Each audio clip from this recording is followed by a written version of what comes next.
it's really sad to look back and know what your role is in the demise of something. It's a lot easier just to blame other people.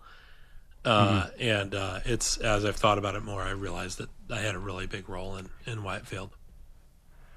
That resonates real hard. I mean, looking back at Carb, how you and I met each other, we went 0 to $1 million in 3 months in revenue. Yeah, and yeah, that's great. Hell yeah, it's great. It's an amazing story. But like, we crashed that company into a mountain, and like, we ran into technical problems, but they were technical problems caused by some idiot CEO who made these decisions to, if you're listening to the podcast, I'm pointing at myself, who decided to continue to try and acquire as many customers as possible and not prioritize improving the core experience for the customer. Is that the post-mortem for you? Is you would have closed less customers? I think I would have. I remember a specific conversation with my CTO, and maybe I'm just misremembering it, but when we pivoted from Voltage to Carb, Voltage was a CRM company. We had one customer, and we'd spent 18 months with one customer, and I tried my ass off to get more than one customer and failed.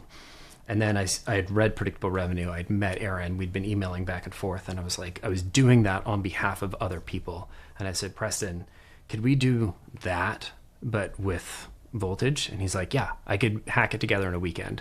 I was like, that would be amazing, because I'm doing all this stuff in Google Sheets. And he did the pivot. And then like, we had some customers using it. We were using it internally.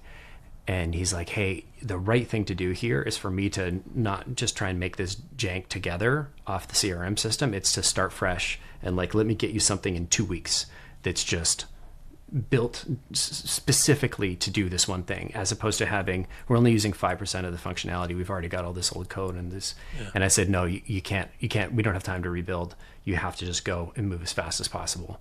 And that decision came back to bite us in the ass when, man, you would, like, in the dark days of Carb, you would it was a tool that sent prospecting emails. You'd click send.